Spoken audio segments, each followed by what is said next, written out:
How many people in your life are truly who they claim to be? Today, the masks come off.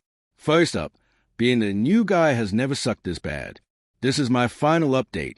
My girlfriend of 7 years cheated on me. Thank you to everyone who shared advice and support. Some of you were blunt, others more gentle, but almost everyone told me the same thing. Walk away. I genuinely appreciate this community. You were here when I was at my lowest. Also, please bear with my English. It's not my first language. Part 1. Quick summary. I discovered that my girlfriend, the person I spent 7 years with, had been cheating on me for nearly 2 years. I found out through the other guy's mother, of all people, when I tried to locate my girlfriend. Turns out, she had lied to his family too, promising marriage to him and claiming they were off on a family trip that would end on the 20th. So, his mom and I agreed to wait for their return to confront her together. Final update. I had planned to meet her the next day, talk things out, and officially break up. But then, one Redditor suggested something even better, confront her with the other guy's family present, so she couldn't lie her way out of it. I love the idea. They came back from the trip today. As soon as they returned, the other guy's mother called me. I explained the plan to her, and she agreed. We waited until we confirmed my girlfriend was back home. I packed up all of her belongings from my place, her clothes, her gifts, everything, and headed over. Along the way, I met up with the other guy's family. When I saw the guy for the first time, I stopped to talk to him directly. I asked, "Do you know who I am?" He said no. She had lied to him too. Then I asked, "Do you still want her?" He said, "Hell no." We exchanged chat logs and photos to confirm the truth. Everything lined up. We were both deceived and completely in agreement. Together, we walked toward her house. I led the way, carrying 5 large bags of her stuff. Her family happened to be outside. They looked confused but said nothing. I greeted them and went inside. She was in her room. I opened the door, and her face froze when she saw me. I told her, "Come on out. I brought someone with me."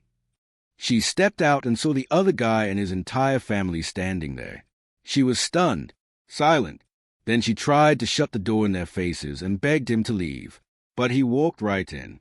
She tried to flee, literally tried to bolt, but her brother and sister stopped her.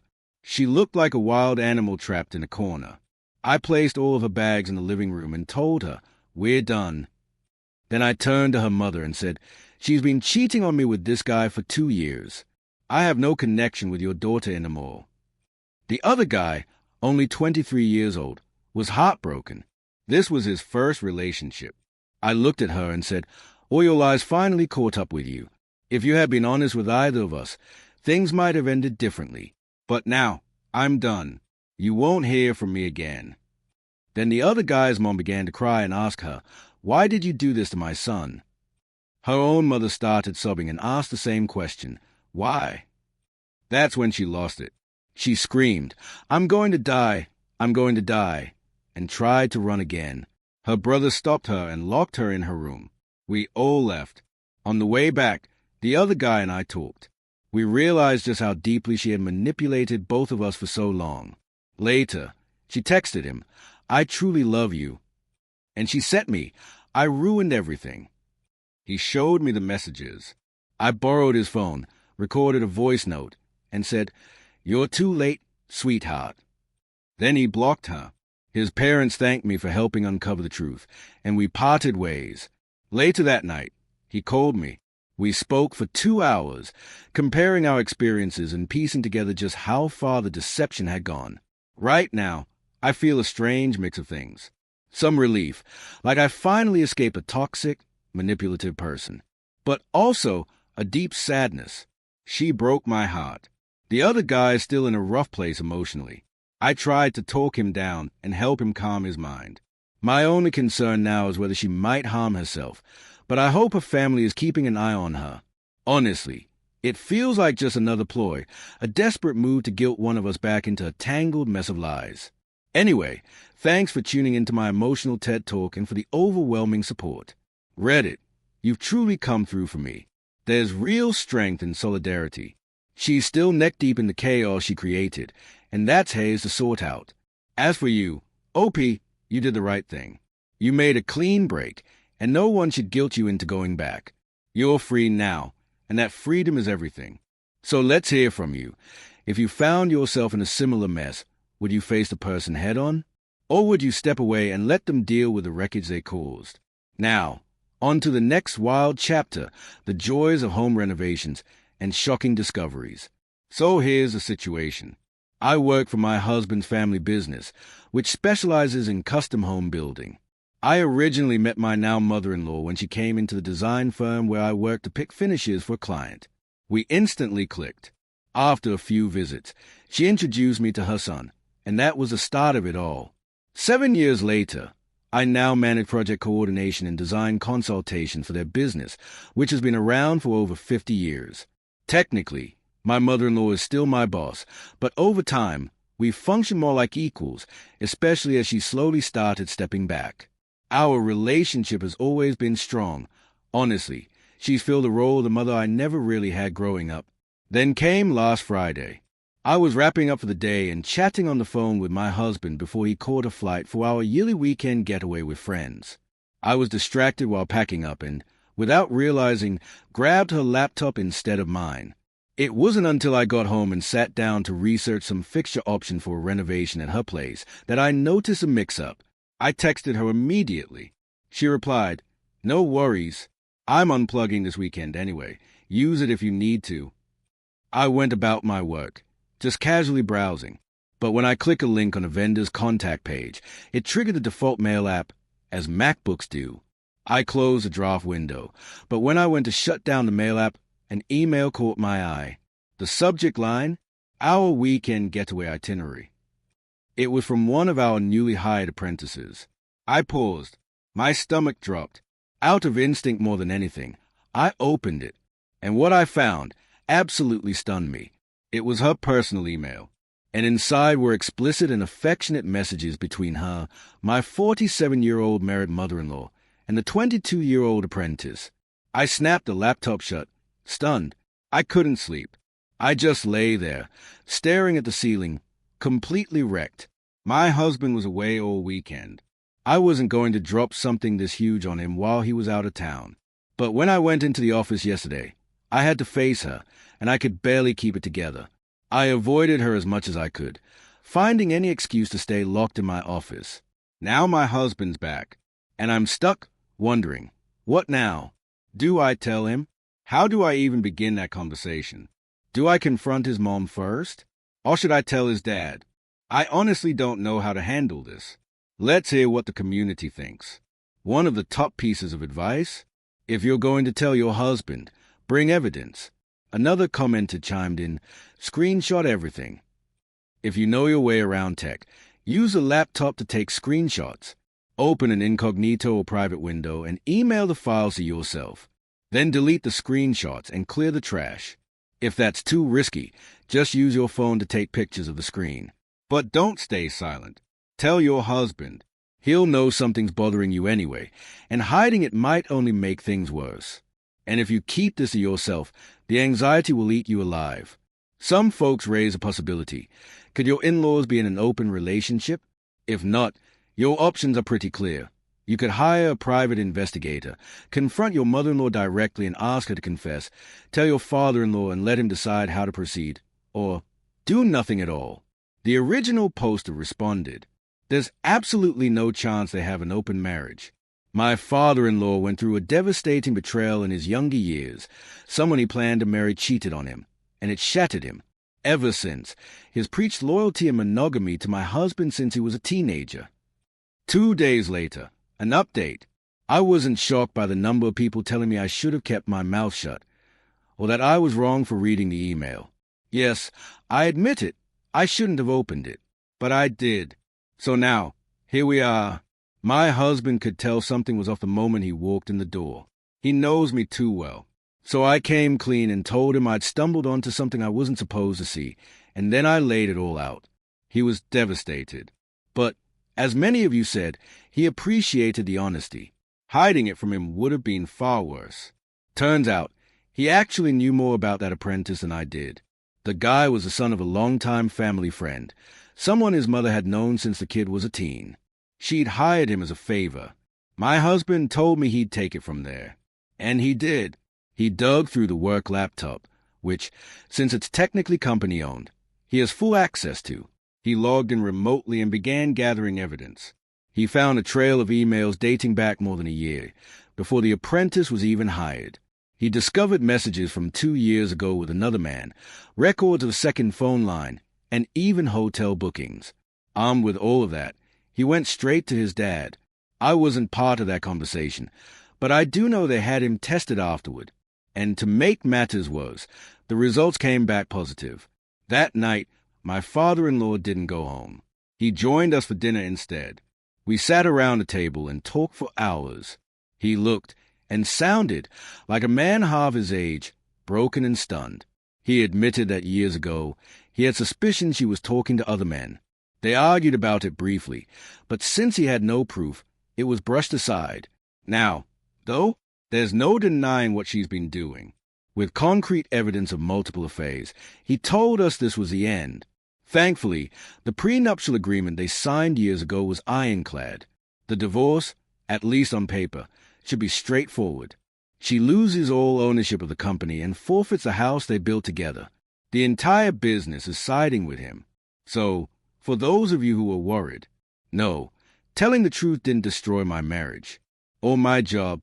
I told my husband because we don't keep secrets. It's a core part of our relationship. And in the end, the blame landed exactly where it should, on the one who broke the vows, not the one who exposed the truth. As for my father-in-law, he's heartbroken and furious, but his focus now, preparing everything before he serves her the divorce papers. After my husband gathered the evidence, he brought everything to his father. That was the beginning of what will become an emotional, yet necessary, unraveling of the truth. A lot of people online seem to think it would have been better to keep everything quiet, as if silence somehow causes less harm. But when it came down to it, honesty proved to be the right choice, painful as it was. One commenter pointed out something sharp. The people who usually defend keeping affairs secret are often cheaters themselves, just not caught yet. Another person brought up the prenup again, emphasizing how strong it was. It heavily favored my father-in-law. In cases of infidelity, she'd lose all rights to the family business and the house they built together. Which made people wonder, why would she risk everything by being so reckless, especially on work devices? If this situation is real, she either didn't understand how traceable her actions were, or she just didn't care about the fallout. When someone asked about it, I explained. Honestly, I think it comes down to her not being very tech-savvy. She probably assumed she was safe. After all, she'd gotten away with this for years. As we later found out, we have each other's computer logins. She's my mother-in-law, but also my boss. During presentations, if her laptop went to sleep, I'd need to log back in. Or she'd ask me to grab files from her desktop when she wasn't around. I think at some point, she must have logged into her personal email on the desktop mail app instead of her browser, then forgot about it completely. She typically uses Outlook online, so she probably didn't realize her private inbox was synced. 1 month later, another update. So, I listened to 2 hot takes regularly, and this week, my story was featured. Yes, I heard it. And here's where things stand now. Not long after my first post, my father-in-law confronted my mother-in-law. He showed her the evidence, the emails, hotel records, STI results, a copy of their prenup, and the divorce papers. When he came over for dinner that evening, he told us how it went. He remained calm and laid everything out. She didn't try to deny it, just asked how he found out. He told her that wasn't the important part. He then walked her through what would happen next. Despite everything, he offered her a more graceful exit. If she was honest about everything and stepped down from the business quietly, he was willing to make some compromises not outlined in the prenup. You could tell he was still deeply hurt, but he had loved her once. I think part of him still did. After some resistance, she agreed. She gave up her role in the company and moved out. As a gesture of goodwill, he let her keep the vacation house and agreed to pay spousal support, even though neither were required in their agreement. Since then, my father-in-law has spent a lot of time at our home. He goes hiking or golfing with my husband to clear his head.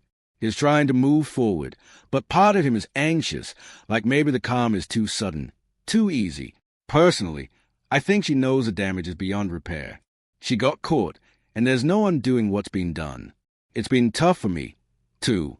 Reconciling the woman I once admired, my boss, my mother-in-law, with the person I now know her to be, has been emotionally jarring.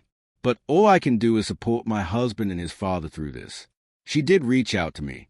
She apologized, said she regretted putting me in such an impossible position, and hoped we could maintain some kind of relationship.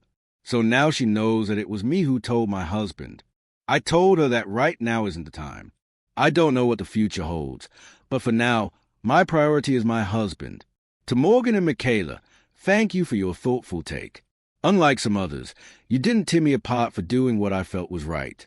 Now, on to some questions from the community. One person asked, will your father-in-law confront the parents of the apprentice? There's a real chance he was groomed. This might have started when he was much younger. My response, he didn't, but the apprentice did. He told his parents himself. They actually reached out to my father-in-law, and they are working through it privately. There's more to that story, but it's not mine to share. Another commenter said, chances are the apprentice also tested positive. You're probably right. Someone else added, there may be legal implications here. I hope everything works out for your father-in-law and the business. Then there was a harsher take. She shouldn't get a dime, not support, not the vacation home. She's already taken so much, emotionally and otherwise. What she did shattered the entire family. I replied, you're not wrong about the pain, but I have to give her some credit, and my husband and father-in-law do too. She was a loving, hard-working mother. She helped build the business. She helped raise a beautiful family. No one is ignoring the betrayal. But to my father-in-law, she's not just a woman who cheated. She's also the mother of his children. And to my husband, she's still his mom. I admire my father-in-law for handling things with dignity. He didn't destroy her, even though he probably could have, and no one would have blamed him. One final commenter asked, so your husband cut her off completely? My answer, not completely. The contact is minimal, though. He's trying to separate his feelings, seeing her as his mom while also recognizing that she deeply hurt his dad. It's not easy, but he's told her as much, and I'm proud of him for setting that boundary. This whole situation is something I never imagined finding myself in. Stumbling upon that kind of truth was shocking. Being honest wasn't easy, but I still believe it was a right call. And now, we're all dealing with the aftermath, redefining relationships, grieving what we thought we knew, and doing our best to move forward. Thanks for being here with us today. If you've ever found yourself caught in the crossfire of someone else's betrayal, feel free to share how you handled it below. And don't forget to like, subscribe, and hit that notification bell. We'll see you next time.